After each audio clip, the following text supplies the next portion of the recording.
Skip, is that I think you're motivating him, Skip. Like, he is getting better. Every challenge you throw at him, he comes out and delivers. Because every challenge. It talked about he was so the mental. He was mentally tough. Yeah.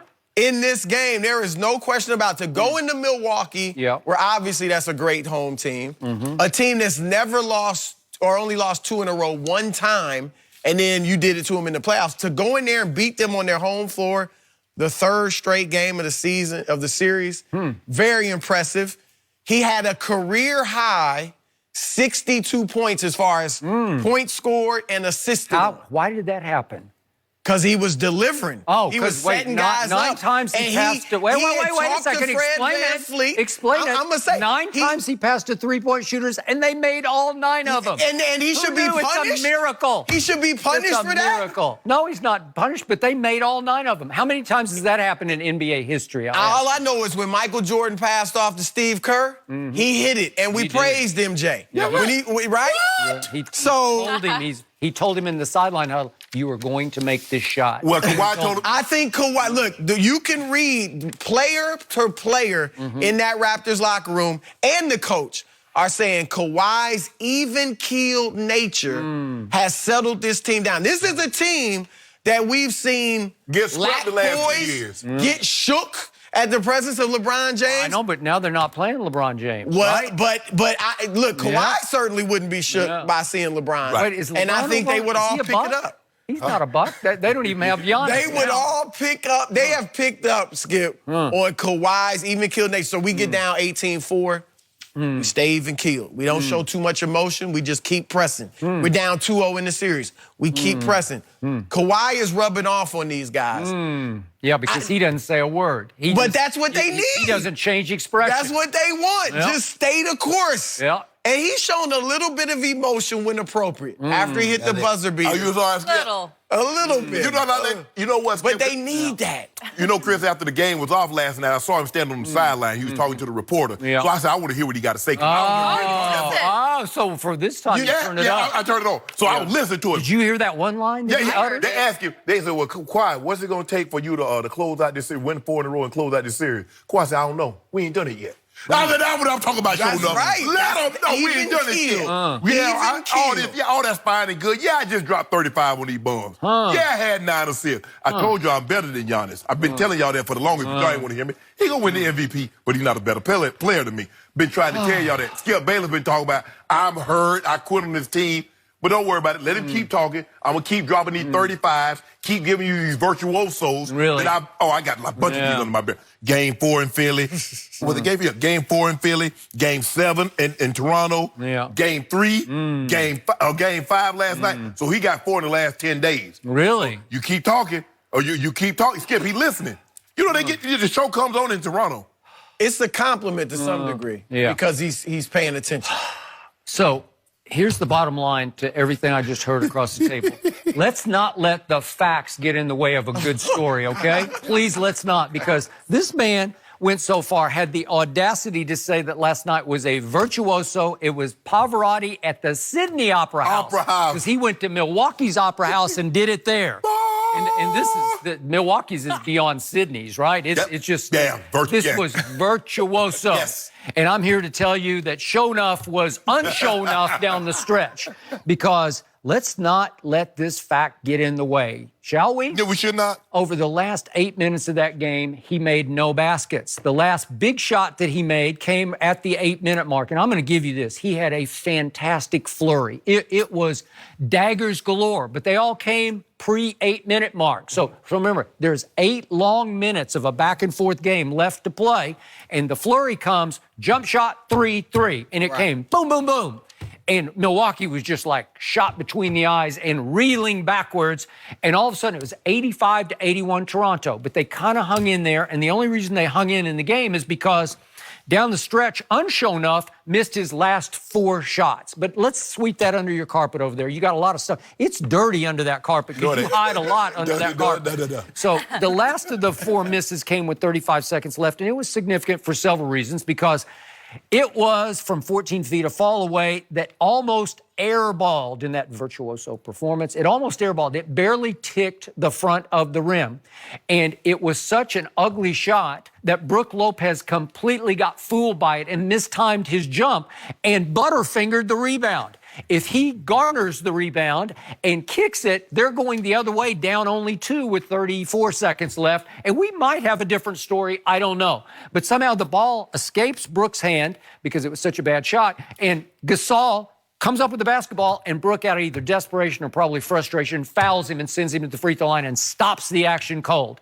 And Gasol makes 1 or 2 free throws, so now it's a 3-point game, which leads to the mistake of the night by a home team player, the guy who was elevated into the starting lineup, Malcolm Brogdon. At the other end, this had nothing to do with unshow enough because he wasn't guarding him, but Malcolm Brogdon dribbles the basketball off his own leg out of bounds. They review it. I thought for a second it went off Siakam. No, it went off Brogdon. It went off Brogdon, and it's out of bounds, and it is a killer, crucial mistake at that point. So now comes my favorite moment of the night that nobody wants to talk about. Nobody but me will talk about this today.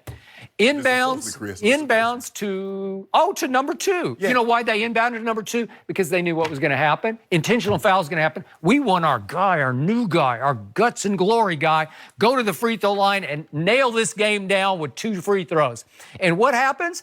Number 2, he's got vast playoff experience. He's played in 2 finals. He was a finals MVP, so he knows what to do. Well, maybe he doesn't know. Oh, he does. He gets what's about to happen. He starts to retreat from 3 Raptors chasing him. 3 are trying to intentionally foul him. Yeah. And what does he do? We're burning clock, too, while we do that. Right. He throws a desperation panic pass, just flings it across court. Well, go look. We're showing it right here. I watched it. Hey, guess what? I watched it. If he's that guy, if he's the best player in the playoff, if he's the new alpha, the go-to guy for the Toronto Raptors, you know what he does, Chris? You've been watching this game a long time. Clock. You know what he does? The pass gets there. What's the problem? Wait a second. What's the problem? If you're that guy, if you're MJ, if you're Bird, now today, if you're Steph or Kyrie or even Clay, you know what you do? As soon as the ball touches your hands, you just wrap it up and you dare them to come. Everybody. No. They got him You're eating clock. This guy's wide open. Take the foul. You gotta have bucket. the guts to go to the free throw line. You gotta take dunk. the foul. How are you complaining about you gotta dunk? It's LeBron all over. Yeah, it's lucky he threw. You got a wide open You know dunk. how high risk that pass was. That's a problem. He throws a pass over Giannis. Did it get to the man? It was terrible. Did it get to his teammate? You know why? Because Middleton was trying to get there and he almost intercepted and he just ran over Lowry. Inches. Yeah, it was a stupid pass. Should we go through the history of the NBA and look at every little break a great player has got? Guess what had just happened? What happened? He had just missed his first free throw at the line. And I'm telling you, I know this guy. 3 or 4. I know this guy. He is not mentally or physically tough. He wanted no part of the late game free throw line because the play is just catch it, cover up, and get fouled. Not. You know it is. No, it's not. You know it. They got 3 guys coming to trap They're him. just going to foul him. Just cover up. Clock. Just cover How much up. time was left? Just cover up. How much time left? Now it's 30. That's a lot of time left. It wasn't 5 seconds, 7 seconds, 10 seconds. That's a lot of time left. You don't want it to be. The Bucks want to turn it into a free throw shooting contest. Come and foul me. No team wants Come that. and foul me. Don't make the 2 go to 5. But how about this, Skip? You said he didn't do anything in the last 8 minutes, but he did go 5 or 6 from the free throw line. Thank you. Is that inside of 8 minutes? That's inside of 5 minutes. Well, he also missed the late one. Oh, he had but 3 or 4. He had 2 rebounds, Skip, inside of 2 minutes. Yep. Can I interest you in that? And he also had assisted 2 threes. Can I interest you in that? Can I interest you in 0 and 4? 0 for 4. But wow. he assisted on 2 threes. That missed 3 he had with 1:50 left goes and grabs the offensive rebound. That's a great hustle play. Gets fouled, hits 3 or 4 free throws down the stretch. And then his team gets a wide open dunk. Yeah. It was a lucky play. It was a lucky play. I'm calling it a hockey assist. Why did they not call the foul on Middleton? Because it was right after. It was close because he may have gotten rid of the ball before they Budenholzer ran all the way across the court and got away without a technical foul because the referee knew the ref missed a little bit. We missed that one. Okay, thank you for making me and Chris's argument. Oh, really? Right. I think I just undid everything you just said. Because they didn't call the foul. Because he's answered every challenge. They didn't call the foul on Lowry. So who's to say they're going to call the foul on Kawhi? Oh, please. 3 guys on one? 3 guys? Chris Middleton just ran over him like he a linebacker. And they didn't call a foul. 3 guys are going to intentionally foul him. Nope, we got him boxed in. It's like sick Kawhi. Just go after him. Go foul him. What does we are Kawhi going to shoot from the intentionally free foul. throw line? And what does Lowry shoot? In the Lowry's playoffs, 83. he's been really good. Lowry's 83. Lowry's at 83. You pass it to an 83% Oh, so you're telling me you don't have the guts and you're the It's guy? not about guts. It's about he might be a better free throw shooter. He's been making them like crazy. He has. He's been the best I've ever seen him shooting the basketball. And 26 seconds left. You know that is a long time. 5.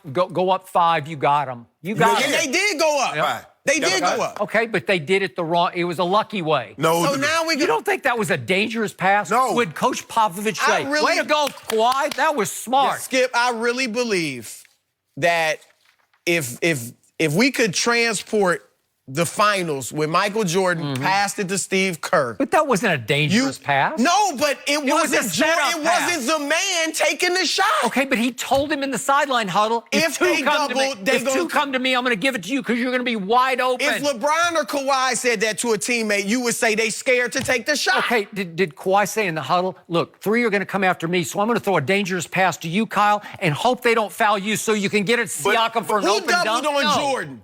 Was it the guy was like 6 feet 2 inches tall or something like that? Who? The guy was that who doubled on Jordan on that shot? Stockton. In the Phoenix? Stockton. Yeah. 6'2".